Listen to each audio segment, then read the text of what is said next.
Good evening, everyone. My name is John Tiggs, and I'm the event coordinator here at McNally Robinson Booksellers. Before we begin, I would like to acknowledge that the land on which we gather is located here in Treaty 1 territory, the traditional territory of the Anishinaabe, Niniwak, Anishinaabe, Dakota, and Dene peoples, and the homeland of the Métis Nation. In addition, of course, McNally Robinson Booksellers itself rests on the land once occupied by the Métis community of Roostertown. We are gathered here today to celebrate the Winnipeg and potentially just general launch of the 3rd edition of Making Space for Indigenous Feminism, curated by Gina Starblanket.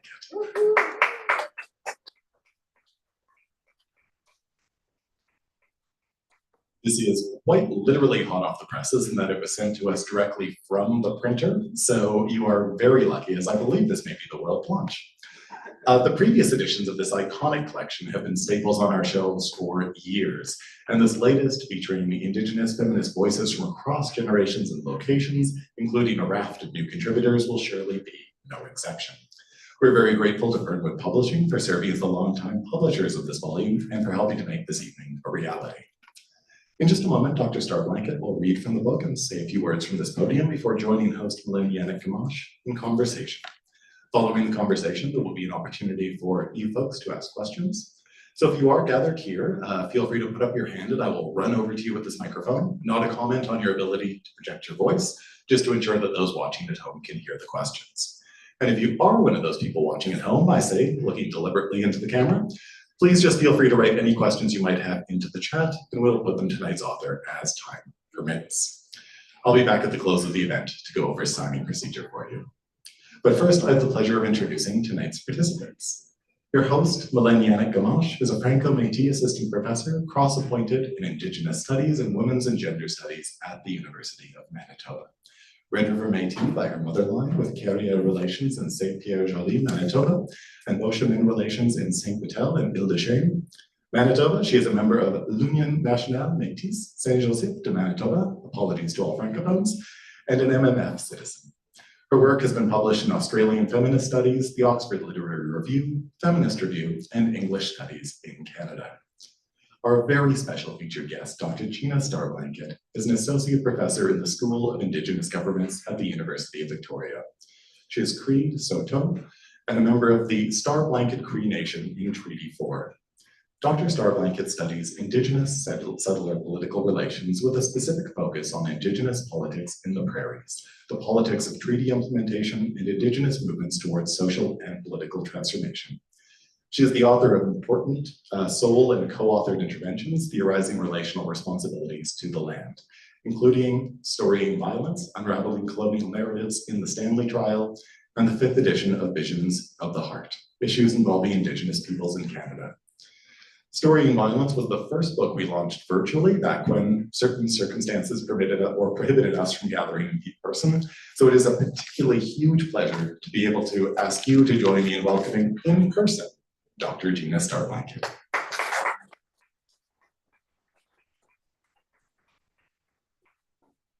Thank you so much, John, for that really generous and warm introduction, and to McNally Robinson generally for everything they do for this community in Saskatoon, and for a whole range of writers, scholars, and artists, really. So thank you so much for coming here today. It's really fitting, actually, that the launch is here in this space. As John mentioned, it's hot off the press. The book doesn't technically come out until the 24th, but they were able to send some copies here to McNally.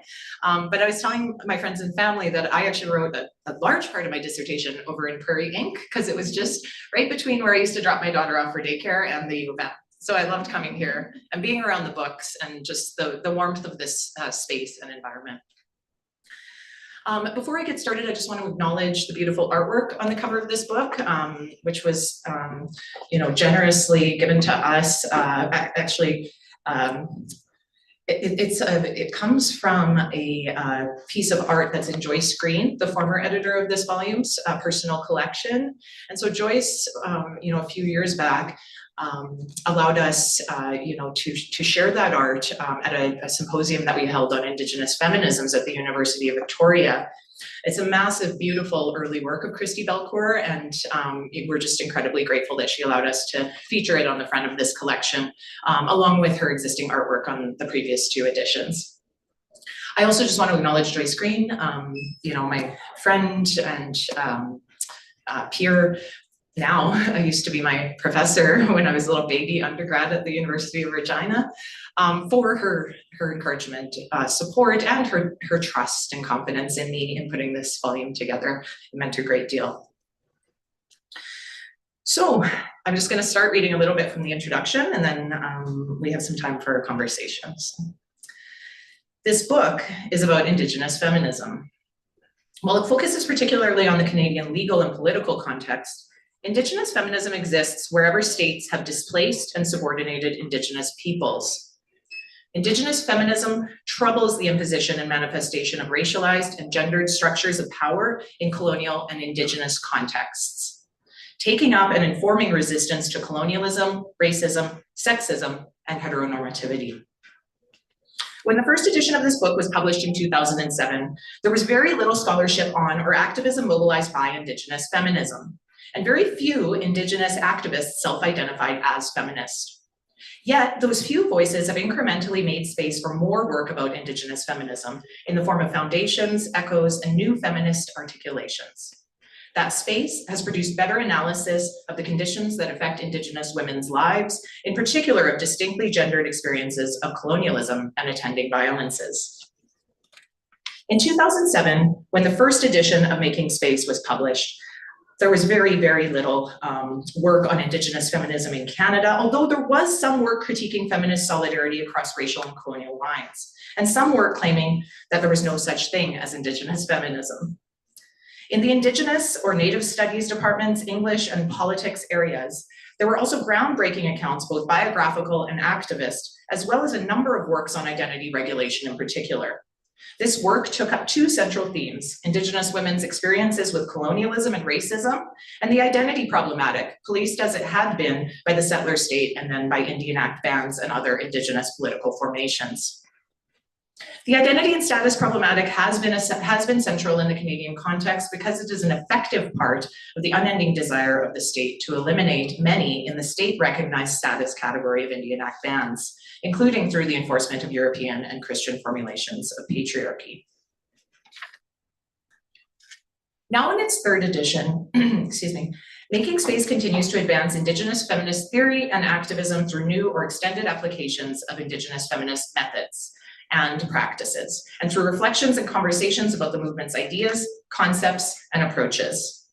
While this new edition reflects the fact that the content and form of some existing feminist concerns have changed in relation to the political terrain, it also demonstrates that other preoccupations remain intact, indicating a continuity of structures of oppression in Canada.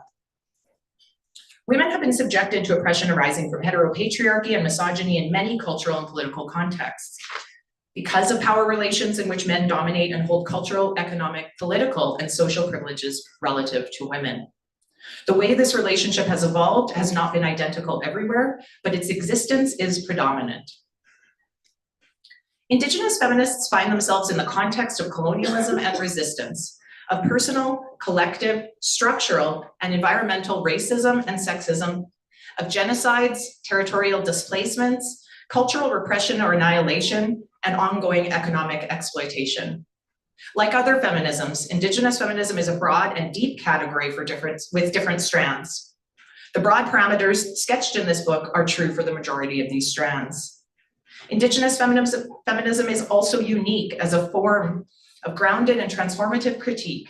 The signal distinction between other feminisms and Indigenous feminism lies in our simultaneous preoccupation with land, with histories of land theft and oppression, with the consequent cultural and material losses, and with the denial by the Canadian state or other states, and by some First Nations bands and other Indigenous communities of our identities. These matters fuel our feminism just as much as the myriad forms of sexism, misogyny, and racist oppression that afflict our lives.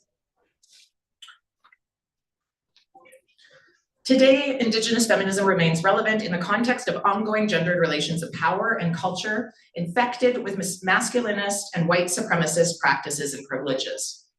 We continue to require methods and tools that allow us to form complex analyses and accounts of how power operates in society. We are neither in a post-feminist nor a post-colonial order. We have none of us attained our goals, even if we have advanced our struggles. Colonialism, the Canadian Constitution, and federal division of powers, along with the capitalist class, works with government support to secure and develop resources on Indigenous lands. These are perennial concerns for Indigenous feminists because gender regimes are part of institutional design. In this, sexism writ large works with colonialism as corporations and both constitutional orders of Canadian government appropriate Indigenous lands and resources.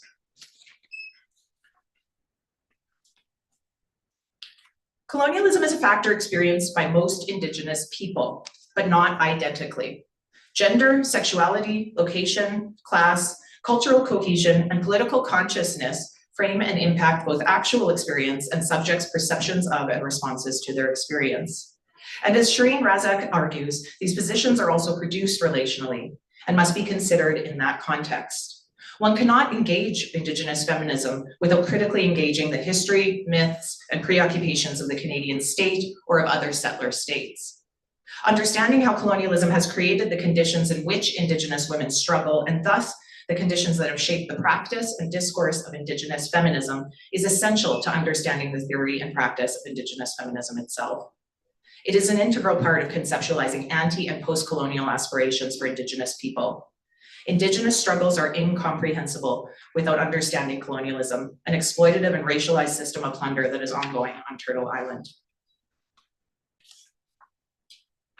While some Indigenous scholars and activists proclaim liberation through an uncritical embrace of traditions, and particularly traditionalist conceptions of Indigenous womanhood, Indigenous feminists do not all share the same reliance on a shared or overarching identity of women, typical of cultural fundamentalists from both Indigenous and settlers communities. We are concerned with gender-specific forms of misogyny and oppression, particularly in the context of colonialism and with recovery of our territories and governance. We are concerned with reanimating our relationships with our territories and all our relations, not just human beings. We are concerned with reanimating our obligations to protect the land and water. Because we are concerned with our people's viability into the future, we insist on the rigorous evaluation of political and other important decisions for their impacts on us, on our territories, and on future generations. We are concerned for our families, communities, and our networks of friends. We are concerned to recover ourselves. Thank you.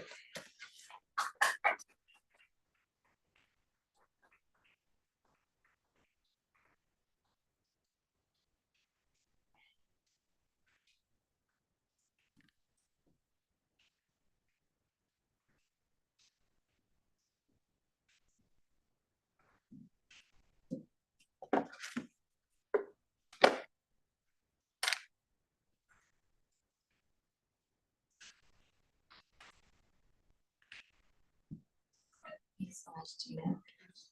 It's really an honor to be sitting here with you, and I really appreciate the invitation to have this conversation with you. I made some notes, and I'm also really grateful to see all of you in the room. So thanks for being here.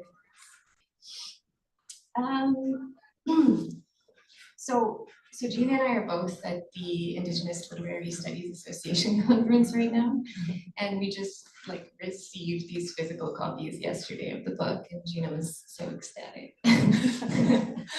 So I've been reading a PDF of it, and then now I'm like, wow, okay, here it is.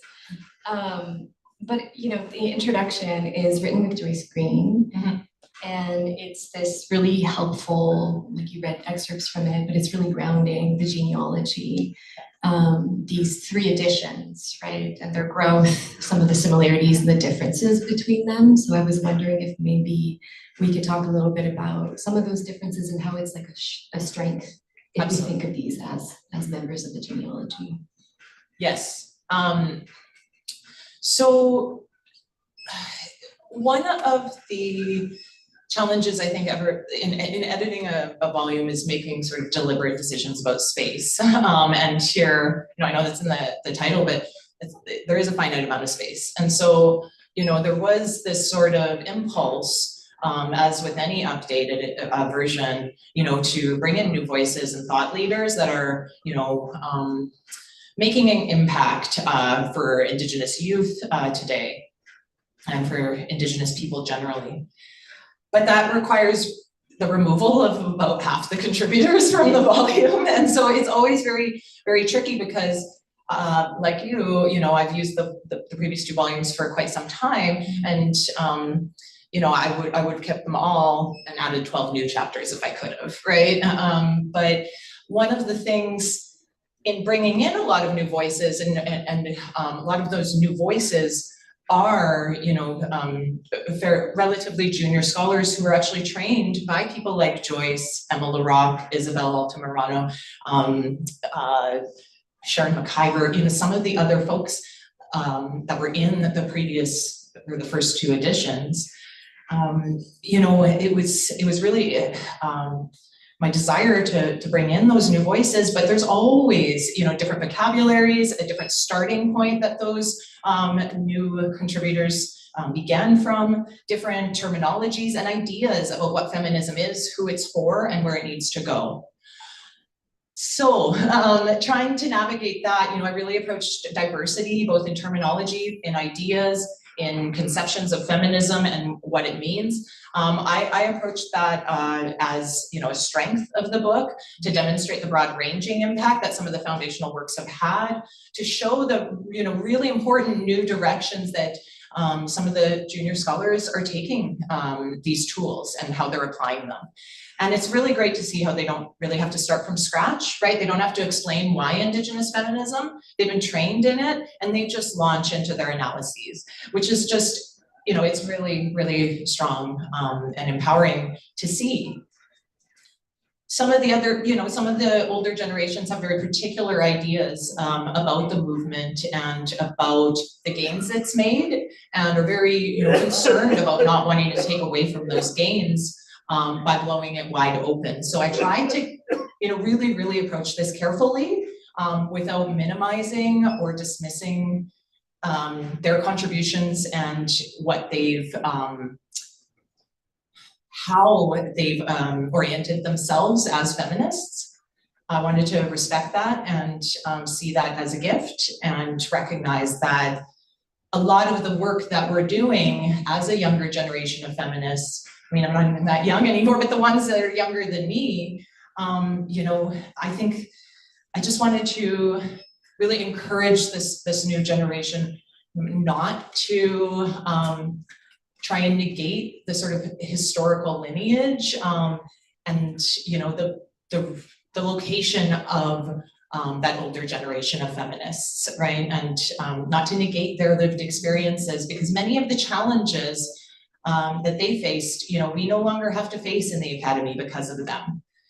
Those are gifts to us, and we get to start from a different place because of the challenges that they undertook, the sacrifices that they made, and the gains that they made through the movement as they led it. So, for me, I tried to be really gentle in how I was negotiating those divergences or differences in how people are approaching feminism, talking about it, what it means and stands for, and what it can do.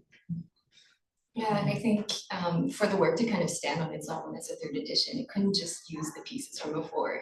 Like, what would be the point of it, right? So I think it's doing this really important groundwork in the way that you've sectioned it with the home, identity, legacy. So you have those legacy piece leading the conversation, and then there's growth and movement through the other 3 sections. But I'm also wondering about, so I love some of those sentences you read from the introduction. I think they're so powerful. We are neither in a post-feminist or a post-colonial order. There's so many more, and I was noticing how the references to Indigenous feminism throughout the introduction is singular. And I was thinking about Amanda Furr and Sarah Nichols in Good Relation anthology, and where there's a kind of pluralism happening within Indigenous feminisms. And so I was wondering about this move towards unity and like what we can gain from sort of focusing on that unity. Unity within feminist movements and conceptions. Yeah, even though there's so many differences, but just even the decision of referring to Indigenous feminism. Absolutely, yeah. So when we're taking up Indigenous feminism, and I would, if I'm talking about people's own conceptions, kind of orientations and approaches and practices, I would absolutely pluralize it. With this introduction, because it's used at a fairly it can be used at an elementary level. In post-secondary, it can be used at a graduate level. There's a range of chapters. But because we're really trying to trace the genealogy of a thought movement, we're trying to trace in the introduction sort of theoretical characteristics and fingerprints. Within that sort of project, it's important for the reader to be able to sort of define some general and shared characteristics while also acknowledging that within that, this takes a variety of shapes and forms and meanings for various people. So there's always a practice of trying to, adopt more expansive language around relationality, around, gender, sexuality, around, the purpose and goals of Indigenous feminism. And I think that was one of the things that was really tricky to navigate, because the world I'm in, I see Indigenous feminism everywhere, right? And these various adjuncts for governance in the art world, in songs, in poetry, in art that people are creating. I do think, it came out of a particular lineage of mostly political science and law in Canada, as it was, responding in large part to the Indian Act's sexist policies. And so in Canada, Indigenous feminism really emerged, through that sort of lens and vocabulary. And that was, again, one of the differences to sort of try and negotiate and navigate. So, if I'd written this on my own, I think the introduction would have probably looked a lot different, but I like that we wrote it together because it really was a literal exercise of bridging to feminist perspectives. Where, we have convergences in our understanding and in what it means. I think the way in which it manifests in the world around us is substantially different, just based on Joyce and my location and experiences. So, that was a choice to, really be able to try and kind of generalize and draw out without essentializing, right? What are some of the shared features and characteristics that we're seeing across feminist movements? And we see things differently too, right? We interpret the world that we're presented with differently. So it was certainly an exercise. With respect to unity, I think this is a question, and we take this up in a chapter, a dialogue actually later in the book with Leanne Simpson and Robin Maynard, and we talk about Black and Indigenous relationalities. And I actually asked them this very question, so it's great. It's a great question about, is there a risk when a movement becomes too expansive, or even if a concept begins to be expanded in a way that includes everything, or that can mean many, many things, whether this sort of runs the risk of either diluting the meaning of a movement or a concept, or whether this, runs the risk of preempting some sort of potential convergence, right? And so I think I asked them, a little bit about that. What is the sort of trade-off between recognizing, our differences, but trying to work past them and converge in our movements towards social justice or in our feminist movements? And what's the trade-off between that as an impulse? And that would be the sort of unity goal, right? Like that we would be able to all work together around shared objectives or convergences, versus, the recognition of difference and the very distinct experiences that Indigenous women experience in Canada. So there's always that sort of trade-off of, you know, recognition of difference versus kind of unification. And I think what we talked about a lot was the way in which these movements don't have to map perfectly onto one another. Right, so you have Black feminism, you have Indigenous feminism, and you might have a sort of, if you were to map them out, let's say in terms of two circles, it would be a bit like a Venn diagram where you have this sort of interesting area of convergence in the middle, and when two groups mobilize around those matters where they can converge on their goals and, you know, purpose, objectives, it can be really, really generative. And we saw that, you know, we've seen that as Indigenous movements have received support from other social justice movements and, you know, the movements of other minority, migrant communities, you know, different communities in Canada. And so, you know, I think that that was a really useful way of thinking about how we might talk to each other and work alongside each other without having to, you know, let's say, water down our movements by having them encompass every possible injustice, right? Yeah, and thinking about those zones of conflict too is productive. Yeah.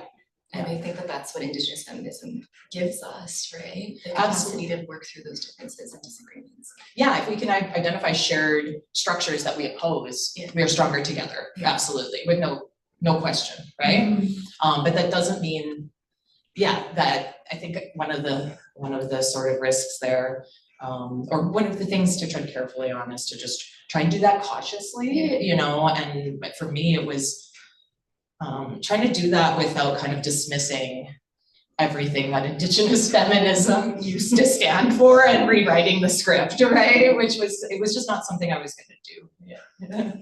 I wanted to talk a little bit about your contribution to the piece. So to the collection, it's called Red Ticket Women, Revisiting the Political Contributions of the Indian Rights for Indian Women's Movement. Yeah. So I was wondering if you could maybe share a little bit with us who the Red Ticket Women are, and what we learned from the interventions of the IRIW. Yeah, so, you know, Red Ticket Women, this was a practice that wasn't actually that commonplace or for very long. It was during the 1930s and 40s, Indian women who had married out for a period of time lost their Indian status, but were still considered treaty. Those women who refused to sever their treaty rights were given a special red card, status card, to indicate that they were still treaty, well, it was a treaty card, but not Indian status. So for those of you that don't know the background, you know, pre-1985, when an Indigenous woman married a non-Indigenous man, she would lose her status. There was a short period in time when women had the option of retaining treaty.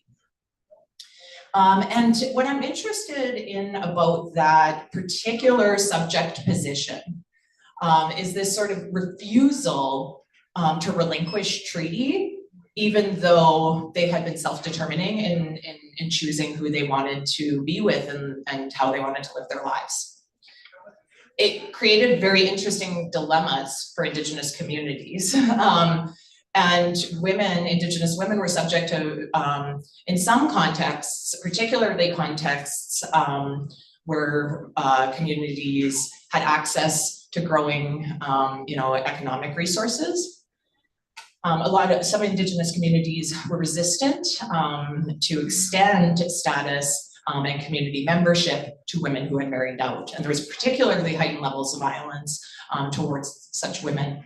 Now we have different vocabularies, but I think we can still learn a lot from that subject position. And, you know, the stigmas surrounding red ticket women live on, even though the vocabulary changes, right? We'll talk about them as exited Indian women, as Bill C-31 women, and in one form or another, these often carry negative connotations.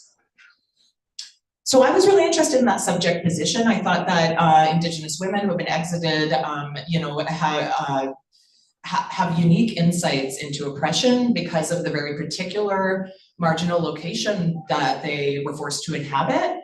But also within that, the Indian Rights for Indian Women's movement, which is the sort of case that I examined in the chapter, many of those women, though they had lost status, exhibited just this stubborn refusal to give up on treaty. And everything that they wrote, all of their policy papers, their critiques, their communications, their meetings, their positions were grounded in treaty. The way in which we represent them in political science literature and in many other literatures is that they were co-opted by the white feminist movement, that they were just not cultural enough to understand, or that they were selfishly arguing for individual over collective rights. When you look at the archival documents and the words that they're putting on paper and the words that they're expressing, absolutely it's not the case. All of their work is grounded in treaty, and treaty has this sort of heightened significance for them. And in fact, on my reading, they're actually arguing for many political changes that align with treaty. They're arguing for non-violence in their communities. They're arguing for cultural continuity and education and healthcare and a wide range of actions aimed at repairing what they were witnessing as very violent and harmful relations between Indigenous people ourselves. And this was at a time when Indigenous people were, being invited to new political forums and venues, and we're navigating really complex, I think, social, political, and economic offerings that in many contexts pitted us against each other.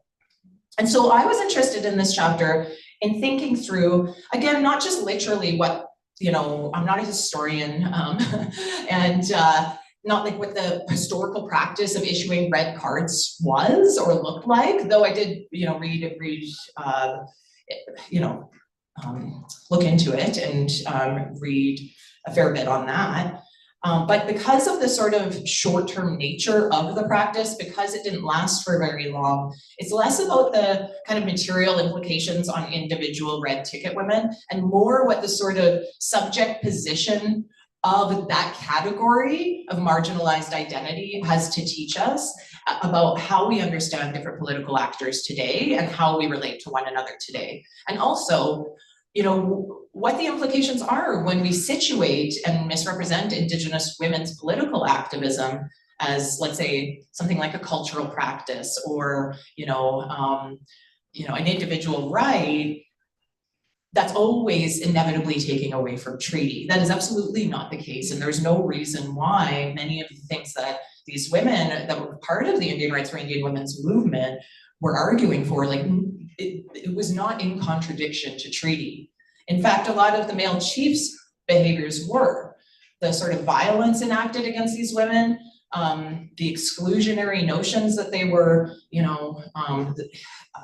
promoting, the really trenchant forms of capitalism that they were getting involved in, right? These, if you want to make an argument around something that's anti-treaty, I think the reverse argument can more easily be made. So it's always been something really interesting to me. I don't know how it ended up in this book. Joyce thought I should have just redid the chapter from the second edition, but it made sense to me and it felt like something to include. So it's there. Yeah, I love this chapter. I'm glad it's there.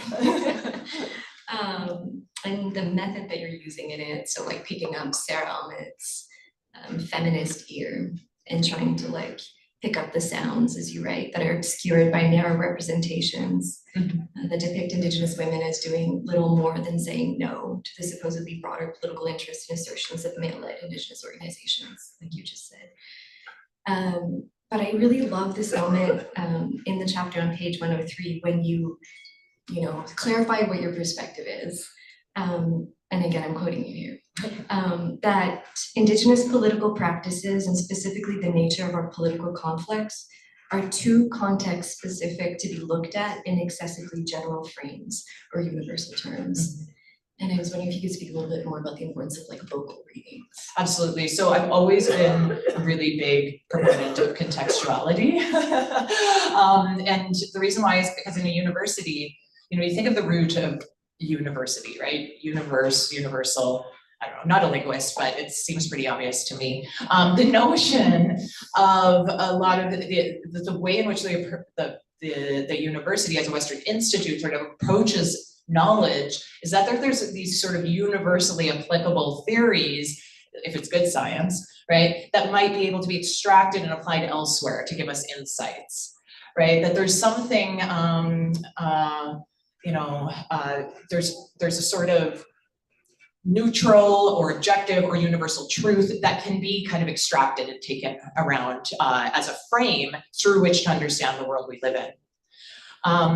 Because context of colonialism involves such, severe levels of violence, we know people don't experience colonialism in a uniform way. In fact, this book is a big, part of the objective of this book is to show how it differently impacts women, queer, two-spirit folks, girls as well. We don't always talk about girls, we talk about women, but our youth as well, non-binary folks. So I just, in this work and in work before that, in this book, in Storying Violence as well, which examines the trial of Gerald Stanley, who shot and killed Colton Boushie, a young Indigenous man in Saskatchewan several years back. I make an argument for, context-specific forms of inquiry, and it did emerge from Storying Violence because of the really trenchant social, racist social world in white rural Saskatchewan. The court really removed every part of the trial from the social world surrounding that courthouse. So a big part of what we tried to argue was not just that racist, sexist, colonial, social world should be an important backdrop to the trial, but it actually should be at the fore of any conversations that we're having around justice, right? And thinking about the context of how racism and colonialism play out, and particularly in the North Battleford area, is very different than thinking about how it plays out in the North, where there's perhaps not the same, let's say, rapid influx of settler communities that alters the demographic in the same sort of way, right? Or in BC, where there's not, the same sort of mythologies around Indian people selling the land, right? And so I was very interested in what is going on in this very particular context in Saskatchewan, but I'm also, in this book, I actually apply that in all my work, because I just think that these sorts of top-down universal approaches can actually blind us to a lot of what the on-the-ground reality and everydayness is like for folks in those spaces. Those theories and sort of formulations don't always align, and they don't always capture what is being felt on the ground. And so that's why I really try and make a case for context-specific forms of inquiry to get to know what the norms and assumptions and feelings are in those spaces, what the sort of patterns that characterize interpersonal relations in those spaces might be, and so on and so on. So yeah, it's just, it flows from this sort of interest in, having kind of deep, granular, context-specific inquiries rather than, more abstracted, inquiries that can kind of float untethered from the ground at times. Yeah, I think those are really important interventions, because we're still seeing those kinds of theories circulate a lot right now. I'm pivoting a little bit just because I'm curious about your thoughts on this. But I've been thinking about this in the context of teaching a class on Indigenous feminism, which you do teach as well, about the limits and potentials of non-Indigenous folk engaging in Indigenous feminist solidarity work. Yeah. And it's just really interesting in the classroom as well to have those kinds of conversations. So I'm wondering about your thoughts on that. I get this all the time. Is Indigenous feminism, what can I be an Indigenous feminist if I'm not Indigenous? I'm like, no.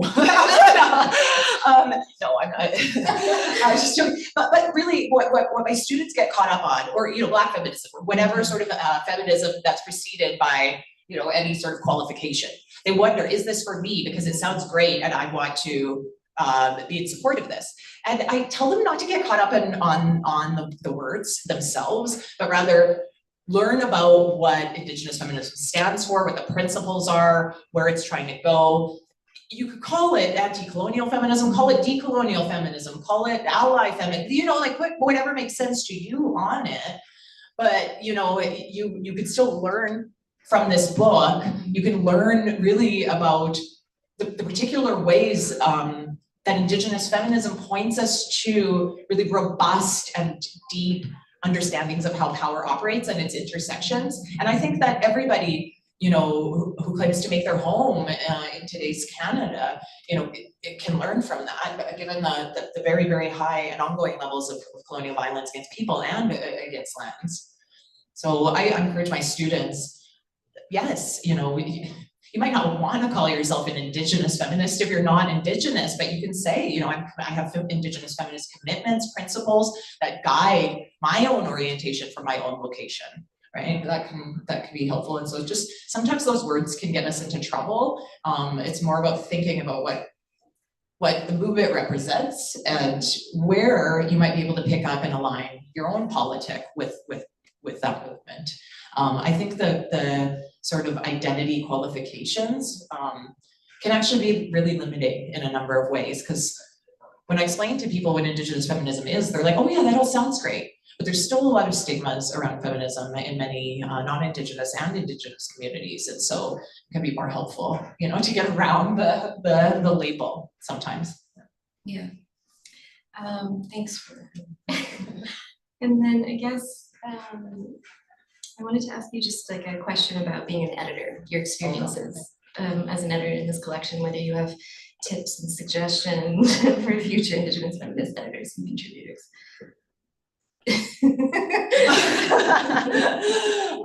Tips or suggestions. I think everybody who I was really concerned throughout the process. It was really challenging, but like personally and professionally, because you call in a lot of favors and but you know, like personal relations, people that you know that are doing good work, and they're giving you a great deal of time, energy, and love in their projects. All of these are written with love and with heart, and they're at the fore, right? So, you know, it's both a sort of beautiful process that at times, you know, I just cried because of how beautiful those gifts were that people were offering in terms of their analysis and insights. Are you sure you want to give this to my book? You know, it's so great. And then at other times it can be challenging, you know, just because people share political commitments doesn't mean that our work styles or personality styles always align. And so I think with any edited volume, there's a bit of a push and pull, and you wonder and doubt, you know, the decisions you're making. You wonder, you know, if it's the right thing. And for me, just trusting myself, trusting that I've got this. Joyce was really great in that, because of course she offers input all the time, but was very, very respectful that I'm the editor and those are my choices. She never tried to dictate my choices at all, though when requested, we'll offer advice. And so to, you know, stay true to who you are, what your vision is.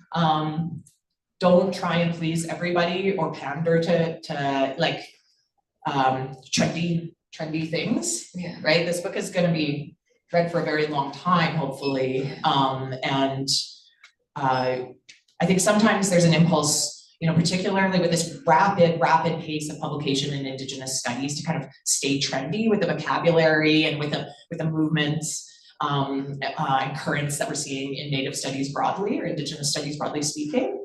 And that can bring up a lot of doubt and insecurity for people who were trained, you know, before this time. So just having confidence, staying true to yourself, and also just knowing that it will be okay, that the people who end up in the table of contents at the end, you only have so much control over that. Like those who were meant to be there ended up there, and the book really came together as I think it should have, though at times, you know, there were rapid changes that I think I really struggled with, that were outside of my control. And so it's always an exercise in managing yourself as well, and your own practice, really. Yeah, in all mastery. Yeah, but just knowing, like I have to do this one myself, right? And in terms of what makes sense, and that's both challenging when I have an extensive history of collaborating. I like writing with others. I think knowledge is deeply relational, and when you can ping pong ideas off of one another, Joyce and I have written extensively together in the past. My colleague Heidi Stark and I, have written extensively, and so there's always, it's a different task when you have to make those determinations on your own. Luckily, I do have a very strong support network and collective of family and colleagues that I trust a great deal, and whose assessments are very measured. And so, it's kind of like our own internal peer review within Indigenous circles. Thanks so much. Those were my questions for now. I think maybe we can open up the floor. Yeah. Okay. So just as a reminder, if you are here and have a question, please just put up your hand and I'll wander over to you with the microphone. And if you're watching at home, just write your question in the chat. Oh, yes. Hi. This is a question about the Indian Act and feminism. On one hand, feminism is liberation, whereas the Indian Act is about oppression. Mm-hmm. So do you see a contradiction on the two? How can you consider yourself a feminist while you're trying to self-colonize yourself under the racist Indian Act? Mm-hmm. Mm-hmm. Do you see that contradiction? Oh yeah, so Indigenous feminists have long taken up the task of critiquing the Indian Act and trying to advocate for change. And they've actually been, like Sherry McIver is, well renowned for her work. McIver v. Canada was one of the court cases that helped affect and remedy to some of the gendered and sexist provisions of the Indian Act, though not all. So, there's work that I think a lot of Indigenous feminists have done to improve the Indian Act in terms of minimizing the sexist and gendered provisions without a wholesale acceptance of the act itself. Nobody's celebrating this act, right? But what my understanding and what I've learned from folks that are older than me in Indigenous contexts and communities is that it's what we're working within. It is one of the pillars of the structure of Canada that situates Indigenous people as distinct from other minorities. And so the dissolution of the Indian Act or getting rid of the Indian Act would also get rid of that very particular status that was affirmed in treaty, right? That distinct political location. And so people are also very cautious to just dismiss it or advocate for a wholesale dismissal of the Indian Act, particularly until we have something more promising in its place. But are you conflating the Indian Act with treaty? Did you want to continue with this line or move on? Whichever you want. We can, yep, I can, but do you need the microphone or? Certainly. Do you mind just restating that? Sorry. Oh, just by your answer, it seems like you're conflating treaty rights with the Indian Act. And to me, those two are totally separate. Oh, I wouldn't. And also, I'd like to say that the Indian Act is entirely an anti-human rights legislation. I think that's I would argue that that's an incorrect assessment of what I said, and also not something I would ever put in those terms. There's much deeper nuances around this conversation, and I'll be happy to continue those after this public talk. Yes. Thank you. On. So I remember how to, no button needed. So thank you for that conversation. That was really, really rich. And I'm thinking about one of the things that you started with, Dr. Starblanket, with this framing of kind of different feminist experiences as a gift, which is, I think, a really, generative way to think about what can sometimes seem to be kind of bundles of expectations that are sometimes kind of accepted, but sometimes also pushed back against. I wonder if you could talk a little bit more about that way of thinking. Absolutely, yes. Because difference was something that I was dealing with this whole collection, right? I thought about it actually in terms of sort of currents, different currents of a movement, and like, well, like you think of the word current, right? A current is always in motion. It's not something that's static or definable in a box. And so, feminism too is something that's always in motion. It's always, kind of going somewhere and flowing. Now these currents though, they don't always move together. They come up against each other, they collide, they can swell, but they almost always produce something new. Right, and I was really interested in thinking about those meeting spaces. There's a number of contributors, Kelly Aguirre, Robin, Maynard, and Lance Simpson. They use metaphors, and actually Christine C., who spoke on the significance of Joyce Green's work at our symposium, also used metaphors where they were, talking about water and shorelines meeting or different currents converging together, within that gathering. And I thought that was really poignant and powerful for me to think through, okay, we can be kind of moving in the same direction, even if our movements are not identical, and even if our currents don't map out again, entirely onto one another, it can still flow towards something, right? It might still bring about something in those interrelations, in those collisions. Perhaps we're having, a great disagreement about terminology, but through that we work many things out, right? We work through those questions. And so that was something that I thought, I had people say, if it reads unevenly, if it's too different, it's going to be, there's no cohesiveness, there's no overarching thesis, there's no, I had a number of different pieces of feedback, right, and input. But I think it's really important, for folks, especially young folks, to see that this sort of practice, part of the significance of feminism is not just this armchair theory, right? It's an everyday practice that we enact in the world around us. And part of that is literally making space for us to see the way in which we're engaging those practices outside of perhaps the, formal, quote unquote, formal institutions of law and politics.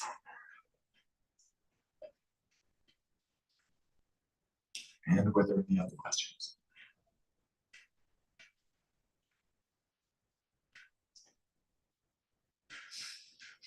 If there are no further questions, I'll defer to our panelists if they have any closing comments they might like to make, and I'll be back with some book signing procedure for you. Well, I'm really excited to assign this book in the fall term. There are so many amazing pieces in this collection, and I think that they're going to have enduring relevance, Some of the previous editions, which are amazing, are kind of like these snapshots in time. You really feel like this was 2007. But this feels like it's got some really long-lasting, beautiful, enduring brilliance. So this is amazing. There's so much to learn from here. So many complexities and nuances to work through. So. I'm just gonna, if it's all right, I'll end by just reading the dedication, actually. So this book is dedicated to its readers, who will be transformative. It's dedicated to the Indigenous feminists who stood with us in the early days and have now left the physical world. To Indigenous women and to LGBTQIA+ people globally who are fighting for their lives, their lands, and their relatives on their own and together. To those resisting enclosures and crossing borders so that movements and solidarities can flow. To all who suffer gendered violence, all working to eradicate it, and those who had to walk away from worlds for it to end. To the Indigenous parents creating beautiful families in all their forms, and to their children who will know and carry forward expansive understandings of love. To everyone who has had their story taken from them and who continues to honor themselves on their own terms. And to the generation of Indigenous feminists bringing forward new terms of change and those who will follow. Thank you.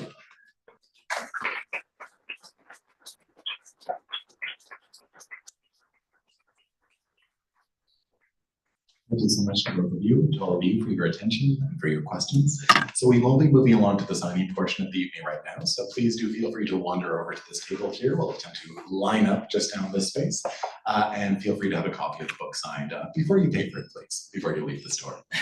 We're so very grateful to Fernwood Publishing again for helping to make this evening a reality. And I would be remiss as an event coordinator if I did not point out that one of this volume's contributors, the wonderful Billy Ray Belcourt, will be here on May 23rd in conversation with Katerina Vermette, discussing his new brilliant collection of short stories, Coexistence. So please do come out for that as well. And I will also ask you to join me one more time in thanking and acknowledging Mylène Yannick Gamache and of course, Dr. Gina Starblanket. Have a wonderful evening.